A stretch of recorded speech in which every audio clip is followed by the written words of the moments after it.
So now we have to work out why that was difficult for the patient. So I have my Howell Fourier card, which I believe you all understand, and I will do the Howell Fourier card with the child. And you have to be careful when you ask them, because it's a bit of a hard one to explain, but you will get better explaining it. And where does the arrow fall down onto in the bottom one? And they can even point, but you can get an indication, are they ESO or EXO, to give us a bit of a guidance to where we're going. It's very quick then to put +1 and see where that changes to, flip it to -1. And straight away you have a very quick ACA ratio. So what we can determine is do we have a low one or a high one? And we're starting to establish a profile of where this child is going. We have go to my near ret. Now, MEM ret, there's a variety of different methods. I have a spot ret and I have a target, and first of all, I go in there looking at how much plus is there. I will put +1 both sides and do the near ret again and see what that does to it.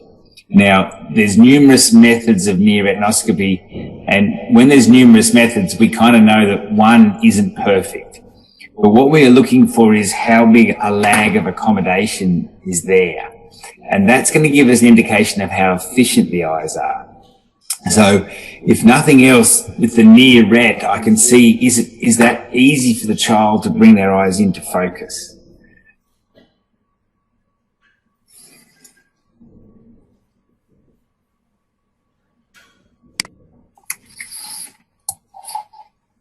Rồi thì đến một giai đoạn nữa thì thầy có nói về cái vấn đề là AC ratio. Em có nghe được là thầy sử dụng cái flipper, một bên là cộng 1 và một bên là -1 đó.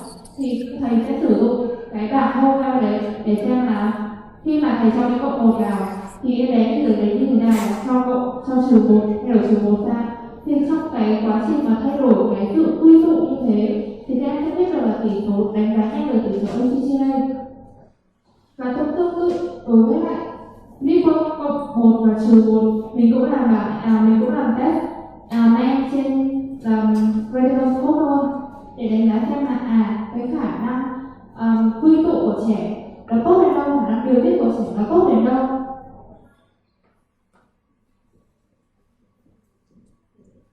So we have more of a profile of the child, and if we look at the Fouriers, the ESO and the EXO, when you're explaining this to the parents, an ESO is where the child is trying so hard they're actually crossing their eyes over. They're gripping it very tight. So ESO is a state of tension. Okay, EXO is a state where the eyes are too relaxed. It's too hard for me to get my eyes in. So both of them represent an inefficiency in the system, and we tie the Fourier with the near ret to give me an understanding. Do I have a child that I expect the visual system is inefficient and would have great difficulty maintaining attention on a school book page? And so we're starting to perhaps find an explanation for the symptom that it's hard for me to concentrate up close. Now, we haven't yet got to acuity, but we're starting to associate our symptoms with what we expect. Now, if I have an ESO, we expect that it's harder to track my eyes, it's harder to concentrate, and I'm more likely to end up myopic. So that's a profile. They're the things that we expect to happen to an ESO child. So we're starting to communicate this to the parents that we've learned the inefficiency. We haven't decided to do anything about it, but we have a journey ahead of us of what we need to look for.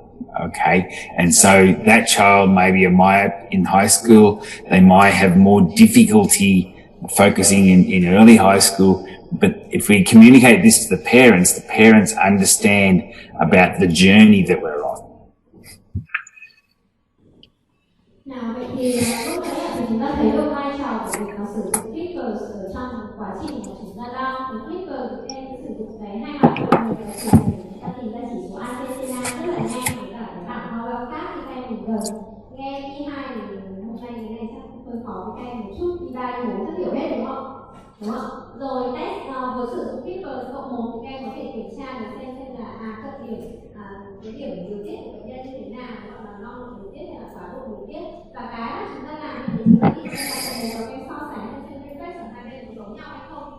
em và hai mắt bằng nhau, hay là chênh lệch nhau, đúng chưa? Cái mà các em đánh giá ở đây đấy chính là cái khả năng hiểu biết một cách chính xác nhất của bệnh nhân như thế nào. Nhất cộng một không phải là cái điểm lý tưởng của mình rồi, đúng không? Thì nó là đến cộng 2, cộng 3 có thể đạt được nó hơn.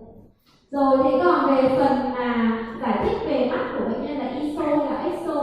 Nào thì thích mắt của bệnh nhân là ISO có nghĩa là hai mắt của bệnh nhân đi vào bên trong nhiều, đúng không ạ?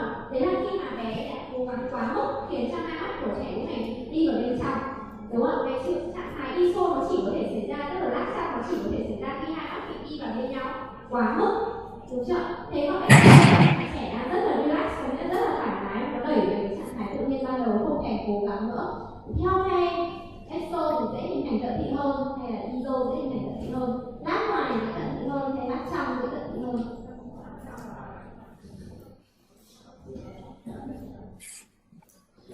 Đấy nhá. Rồi, ok.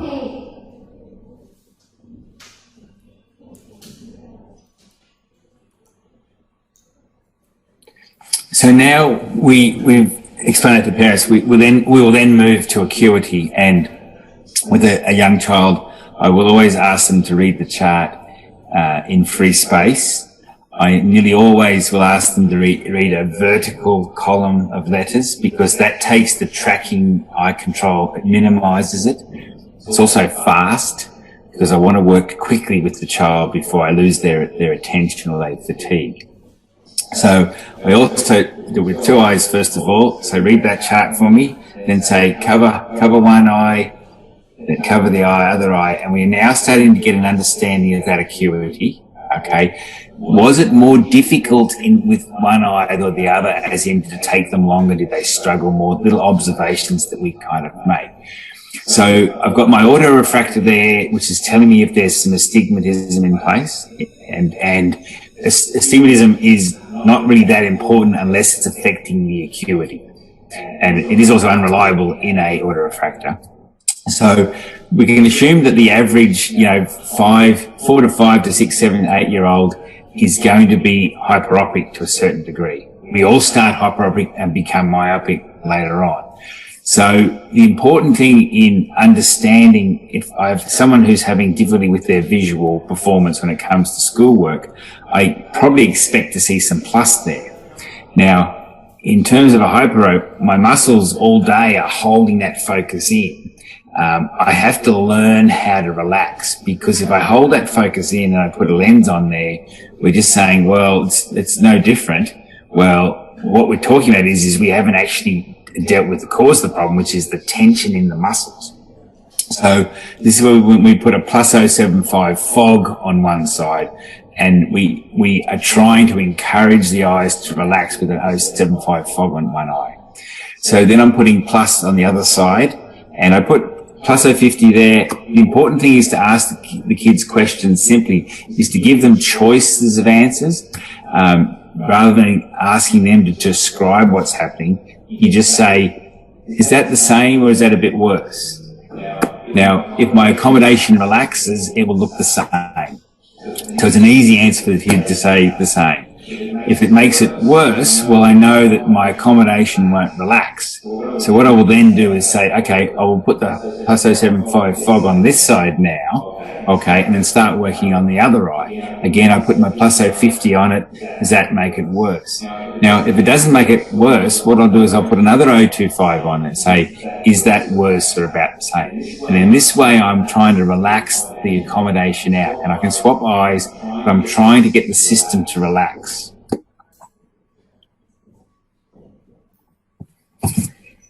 Vâng, sau khi mà các em đã làm xong thì chúng ta thấy chúng ta làm xong MTC cộng 1 này, chúng ta đã đánh giá được cái khả năng di chuyển của mắt, kiểm tra được có sau bóng đồng tử nhìn gần, kiểm tra được chỉ số AC trên A, kiểm tra được thị lực của bệnh nhân, kiểm tra được cái khúc xạ của bệnh nhân.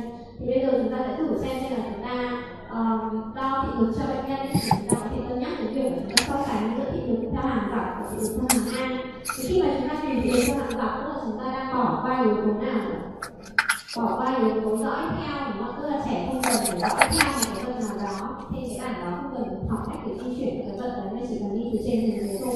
Nếu các em nhìn thấy là những cái trẻ thì được sử dụng theo hướng dọc, trẻ đọc tốt hơn so với hướng A, thì chứng tỏ là trẻ có khả năng sử dụng các mắt của mình chưa được tốt, và chính là lý do là vì sao trẻ không có khả năng check theo hướng ngang một cách dễ dàng.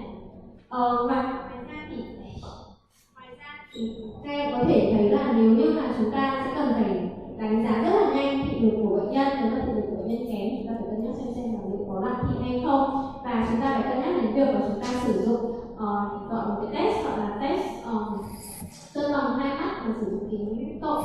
Thì chúng ta sẽ sử dụng hai loại kính để chúng ta hạ dần thử xem chúng ta có hạ dần hay tăng dần số kính của bệnh nhân hay không. Thì ví dụ khi mà chúng ta gặp với em bé từ 4 đến khoảng 7 tuổi chẳng hạn, thì thường là em bé này sẽ là em bé có độ miễn thị một chút, đúng không? Thì thế nên là khi mà chúng ta thử thường chúng ta có xu hướng thử để tìm nó sẽ có độ miễn ẩn hay không. Và các em nếu như em đặt một cái kính cộng 0.5 lên mà thấy là nó có bệnh nhân có nhìn thấy mờ hay dễ chịu hay là thấy vẫn thế, nếu mà bệnh nhân đặt kính cộng 0.5 lên và bệnh nhân nói vẫn thế thì chứng tỏ là gì đó rất là ít hay. Em đặt kính cộng 0.5 lên và bệnh nhân nói vẫn thế thì chứng tỏ là gì đó bệnh nhân của các em có đang điều tiết không? Có, đúng không? Và chúng ta có lấy kính cộng 0.5 không? Chúng ta có lấy chứ, tại vì đã thêm kính cộng 0.5 và chúng ta không thay đổi thì mình phải lấy chứ. Kính cầu cộng công suất cao nhất cho được tối ưu nhất, được chưa? Thì cái bản tóm tắt này thì sẽ gửi tiếp về cho các em có thể đọc thêm. Thậm chí chúng ta sẽ thêm kính cộng trong khi mà quá trình mà bệnh nhân nhìn, thì bệnh nhân có thể nhìn gần rõ hay không?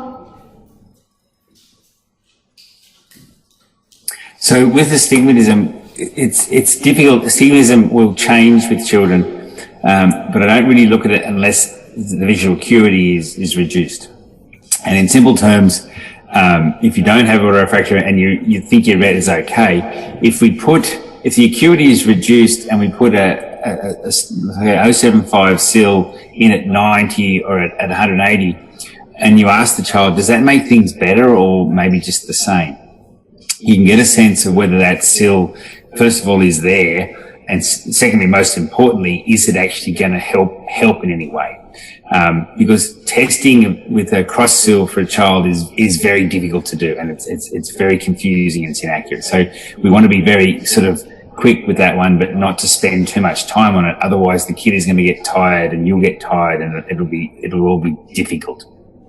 So unless the astigmatism the acuity is improved by putting the sill in there, I usually don't bother for now. So we've established that we've got a profile of the child. Are I an ESO or an EXO? How's my accommodation? Am I quite hyperopic? And we're then looking at, does that explain the symptoms that the child is experiencing? Again, the question is if we need our observations to match what's happening in the real world. The next question is then we have to make a decision, do we need to do something about it? And that's where, when you turn to the parents, and we have to talk to the parents and explain this, because if the parents don't understand what you're talking about, then they're less likely to comply with what you're trying to achieve. So in some instances, we will say, okay, they're quite hyperopic. We worry about the eye becoming ambiopic. We worry about the concentration, but we're confident that if we prescribe this lens, that it will work. Another way that we use to help make that decision when it comes to a school-age child in primary school with learning to read is we take the DEM. Now, I've spoken to men about the DEM, which some of you will be familiar and some won't be. Does that show up at all? Glary. What the DEM, do you have a sample there, Min? You could show them?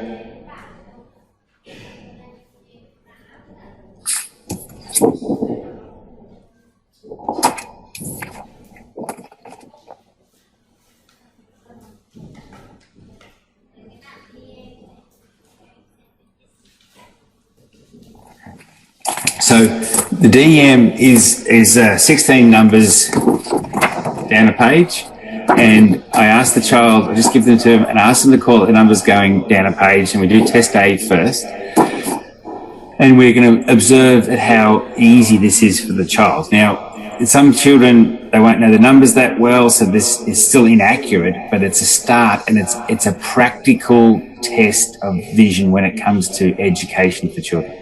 So if we say to the child, well, if there's any numbers that you don't remember, you can just say skip and move on to the next one, because we're going to have the stopwatch on you and we're going to time you how we do it. So we do test A first, and then we see how well that goes, and we record the time. And then we do test B. We turn the card around, we do test B. And what we're looking at is, okay, was, for instance, test B quite slower than test A? Did the child have great difficulty moving their eyes? Was it easy for the child? Did they get worse with fatigue? So we're starting to see up close in terms of how the child's profile is affecting what happens in a practical way for their vision. Right there. Test B. Vậy thì lúc nãy sau khi mà chúng ta làm xong cái test mà chúng ta tự làm hai mắt cũng như là xử lý tất cả các cái độ hiển thị tồn dư ở trên mắt của bệnh nhân ấy, thì lúc này chúng ta sẽ thấy rằng là trẻ có thể có một thị lực hoặc là 16/6 hoặc là không, đúng không ạ? Nếu như mà chúng ta thêm cái kính loạn là khoảng 0,5 ở trục 180 trục 90 mà nó không làm cải thiện cái thị lực này, thì em có thể cân nhắc đến việc không cần chỉnh cái độ loạn thị thấp này ở trên trẻ nhỏ. Được chưa? Chúng ta chỉ chỉnh loạn thị khi cái loạn thị này làm cho trẻ nhìn được rõ hơn và chúng ta thấy rằng là cái loạn thị này đủ lớn để có thể có yếu tố gây ra nhiều thị ở trên mắt của trẻ không, và chúng ta sẽ không cần chỉnh loạn thị này. Rồi vậy thì đôi khi chúng ta sẽ cần phải giải thích được cho bố mẹ về những cái hiện tượng là liệu trẻ có vấn đề gì trong cái quá trình mà trẻ đang sử dụng hai mắt, và cái vấn đề đó là ảnh hưởng đến quá trình học tập của trẻ như thế nào, và nó liên quan đến những cái triệu chứng mà chúng ta nhìn thấy ở trên trẻ như thế nào. Thế thì lúc này khi mà các em giải thích được cho bố mẹ thì bố mẹ các bạn sẽ phối hợp với chúng ta để có thể thực hiện được nhiều những cái bài tập từ sau, cũng như là phối hợp với cả các chúng ta trong quá trình mà chúng ta khám tốt hơn. Nào thì cái bảng mà lúc đấy em vừa nhìn thấy ở trên bảng là một trong những cái bảng thử trên trẻ nhỏ để đánh giá về cái khả năng đọc của trẻ. Thì các em có thể nhìn thấy là cái bảng đấy làm rất là đơn giản, nhưng mà có 16 số và 16 chữ cái thì chia thành hai cột khác nhau có bên 16, và trẻ có khả năng phải đọc. Đọc thì đọc như thế nào? Đọc thì lúc đọc hết theo một dòng, lúc thì phải đọc theo hướng ngang, và chúng ta sẽ đánh giá xem là cái khả năng mà trẻ đọc theo từ hướng khác nhau như thế nào. Đấy, vậy thì đôi khi thì các em có thể nhìn thấy rằng là các em đôi khi có thể thấy rằng là trẻ đọc ấy, thì đọc rất là từng chữ, đọc rất là từng số, đọc rất là nhanh, và khi mà trẻ đọc ấy mà xuống theo hàng đọc nhanh hơn so với cả số hàng ngang, thì chứng tỏ là trẻ của chúng ta vẫn chưa sử dụng cái giác hai mắt một cách đúng nhất. So then I'll go on to test C, which is the numbers going across the page. Okay. And so what we're looking at there is, again, we're looking at fatigue, how easy it is for the child. Does the child need to use its fingers? Are we losing our place? Do we skip lines? So usually at this point, once the child's finished test C, I will turn to the parents and begin to explain to the parents what we're doing. Now, let's not talk about, okay, we are asking a child that is learning to read to learn how to take two eyes and put them on one word and move them to the next and the next and the next, and explaining the skill of tracking skill. Everybody finds going down easier than going across, and we don't quite know why, but we all need a cross for reading. So we're looking at how much slower this is, test C compared to A and B, and that will give us an indication of how efficient these eyes are, how well developed those reading skills are. We have a table of age normals where the kids are supposed to be. So this will start to give them an idea of, okay, when it comes to the reading task, how efficient are the eyes?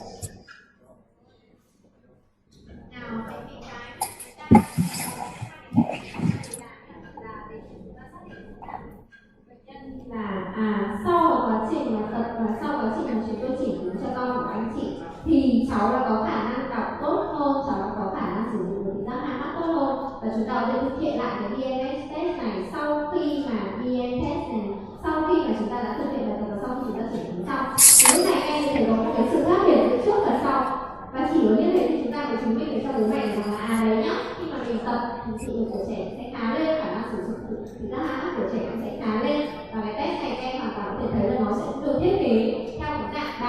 nhiều chữ ở phía giữa hơn, và các bạn sẽ thấy là cái khả năng là cải thiện của trẻ sẽ tốt hơn sau khi mà chúng ta tập.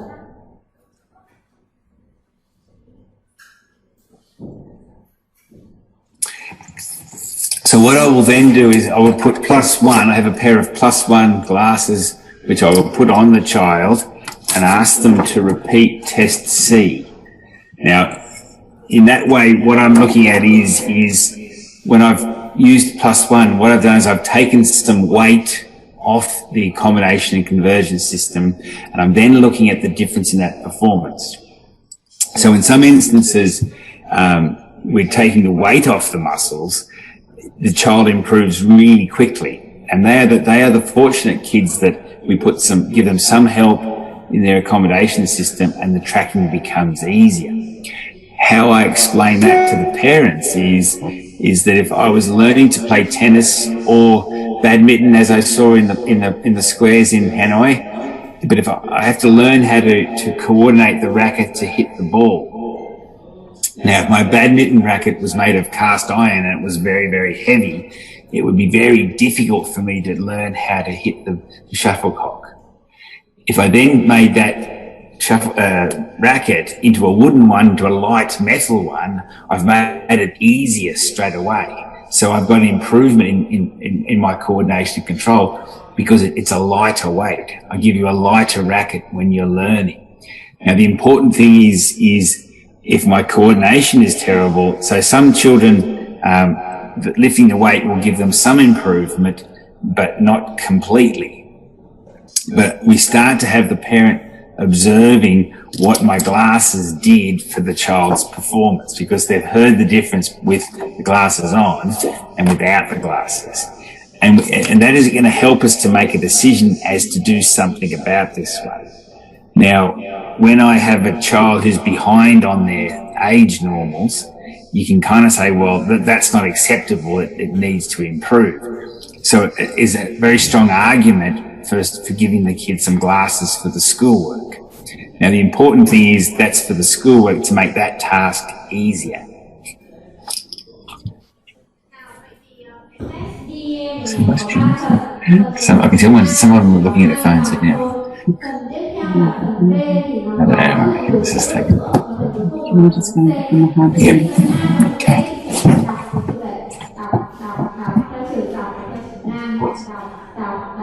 Còn khi mà trẻ đến phần C thì lúc này trong cái test là thầy dùng cái bản giống như là test mà các em chơi thể thao. Test này thì đơn giản cách nào là chúng ta sẽ cho trẻ ra cộng 1. Và như vậy chúng ta biết rồi cộng 1 thì chúng ta sẽ bớt từ biết Just come in. Let's put your head either side of me. Show me when you bob down next to me. Bob down next to me. No. Are you on the big screen? Yes. Oh, that's great. They're waving to you. No. These are my sons. My sons I haven't seen them for 2 weeks. They've come to visit.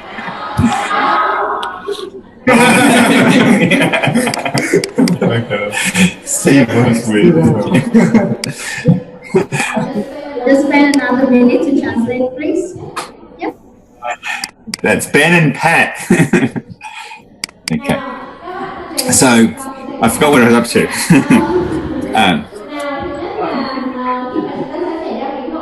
It means they were listening.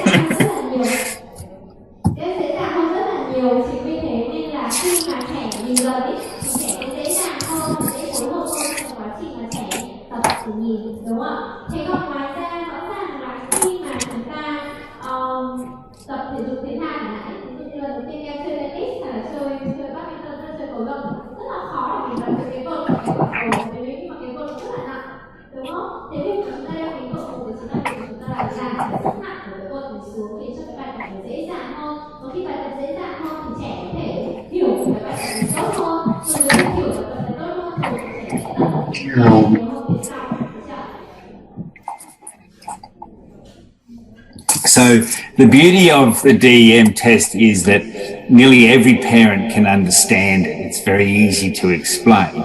And what it does is it's one of the tools in helping us to decide whether we should do something about it or not. Because once we've explained that, we're looking, okay, does that match the symptoms? Does this child still use their finger to try and read? And do they lose their place when they read? Do they get very tired and lose concentration when they read? And so I'm starting to have the parents understand the journey that we are on with vision. So in some cases we can say, well, we put the +1 on and it improves enormously, and the parents are very happy to give the child glasses to help with that performance. Every bit that I can help you in with your schooling is an advantage. Okay, some parents may be reluctant, and what we can say is, well, in 3 months or 6 months, we can measure that again, and we can measure the child's progress.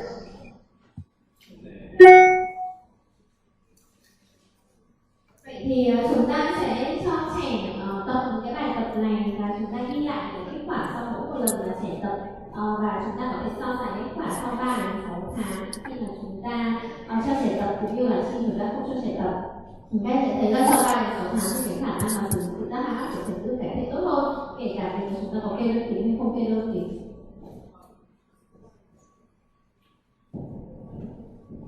So when we talk about the symptoms, again, if we're matching the symptoms up, we talk about how we can help. Well, when we first start reading, we use our finger to point to each word, and then we need that for our finger to guide our eyes to the target.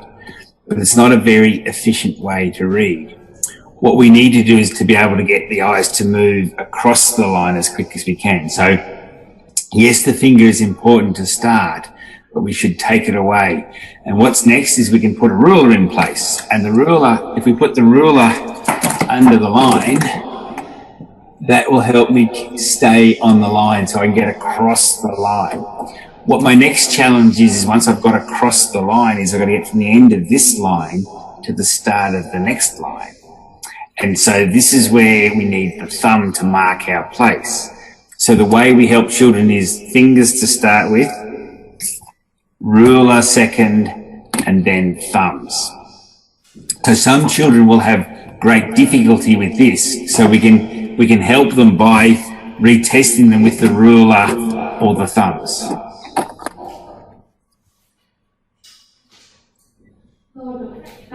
Cái bảng B này nhá, thì đầu tiên ấy, các bạn bé rất là khó khăn để bắt đầu là làm thế nào để vào cái bảng B này. Thì đầu tiên thì mình sẽ sử dụng ngón tay của mình chỉ cho các bé để đọc. Nhưng đương nhiên là chỉ vào ngón tay này thì không phải một cách hiệu quả để các bạn ấy đọc, đúng không? Bởi vì cứ phải chỉ theo thế này, theo cái tốc độ đọc của mình, theo bị hạn chế với tốc độ của ngón tay. Vậy bước thứ hai, đầu tiên là bước ngón tay này. Bước thứ hai, đấy là mình sử dụng một cái thước, mình để lên cái vòng, em đang nhìn vào vòng ở trong cái tập này thấy không? Các em để cái thước ấy, cái tập phần ạ, để ở dưới từng vòng. Vậy yêu cầu các bạn ấy là bây giờ con đọc từng cái vòng này, từng vòng trong vòng khác. Đấy là bước thứ hai. Vậy cái bước thứ ba là nó khó hơn một xíu, đấy là sử dụng hai cái ngón tay cái này chỉ ở bên cạnh hai cái vòng. Đây, để hai đầu ngón tay cái chặt ở hai đoạn vòng này để đánh dấu là bây giờ con phải đọc vòng này. Vậy các em hiểu em bước chưa?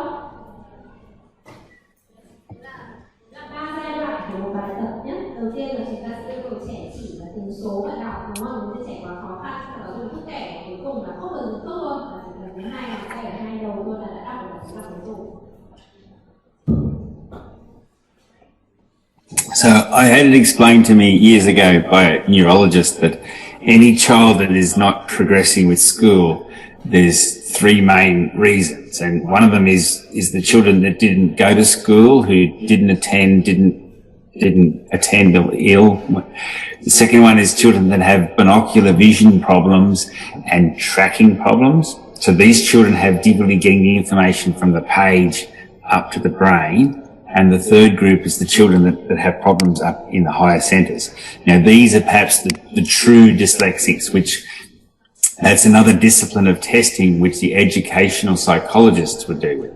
So I like to say to parents, well, you know, you've got that, I can't change that, but in terms of trying to deal with the binocular vision issues and the tracking issues, at least I can help you to get it from the page up to your brain. Because many children, if this is part of it, is too difficult, they move themselves to the first group by avoiding, I don't want to do it, it's too hard. And so if I don't do it, if I don't practice, it will never get better.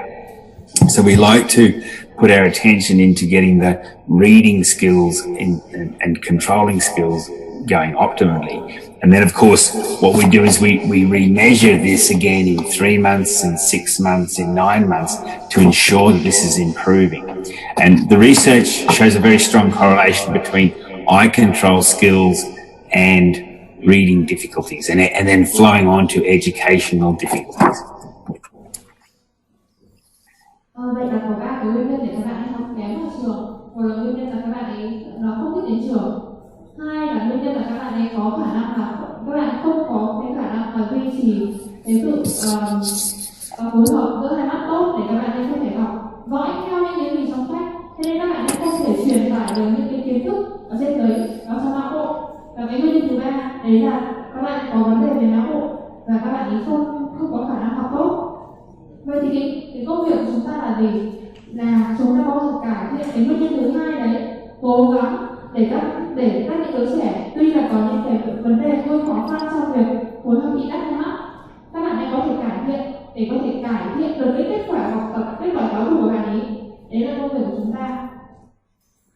Vậy thì thầy cô có nói là nhờ những cái bảng này, cái bảng nghiệm thị là chia này, chúng ta sẽ ghi lại những kết quả sau 3 tháng, 6 tháng, 9 tháng, cứ thông qua giai đoạn như thế để chắc chắn là các bạn ấy có thể khả năng cải thiện được những các cái mắt, cũng như đó có thể cải thiện được những cái phương thức, những cái kết quả học tập của mình.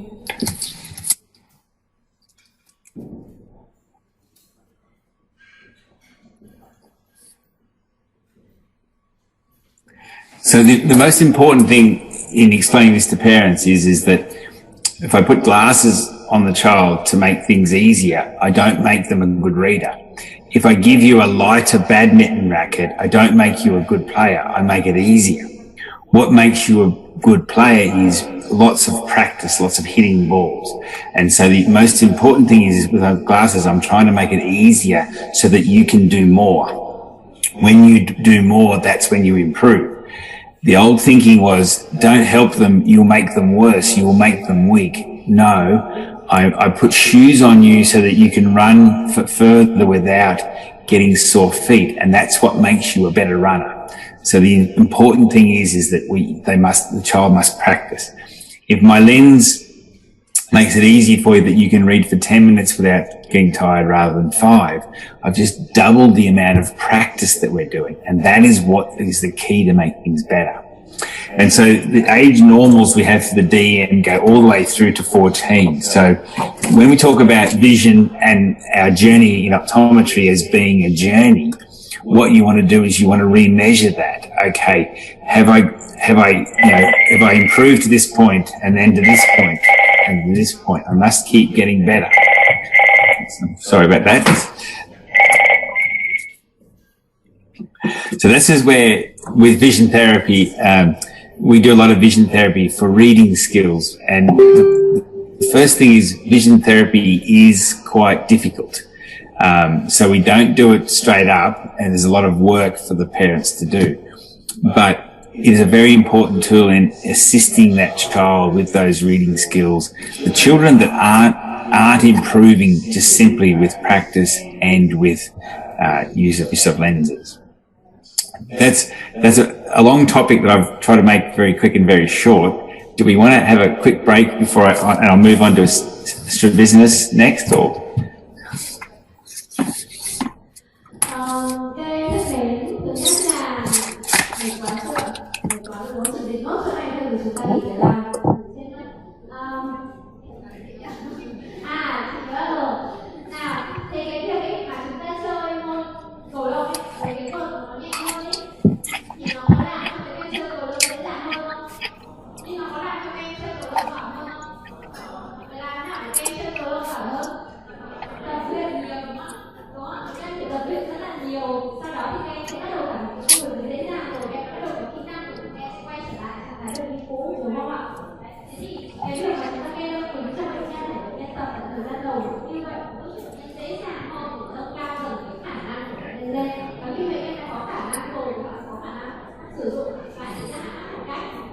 nhé. Được rồi ạ. Thế thì hello David, how long do you? Hi David, thank you so much for the prompt. How long do you think that we can break? Oh, just 2 minutes. I just go to the toilet. So my student can get some break. Is that all right? Yeah, and any questions? Yes. Các em có trả lời câu hỏi hiện tại có ai có câu hỏi đúng không ạ? Có chưa? Y4 ạ. Y3 à? No. Not for now. Okay, it's a lot. We covered a lot of material. Xin lỗi, được nghe học chính là sao? One question, sorry.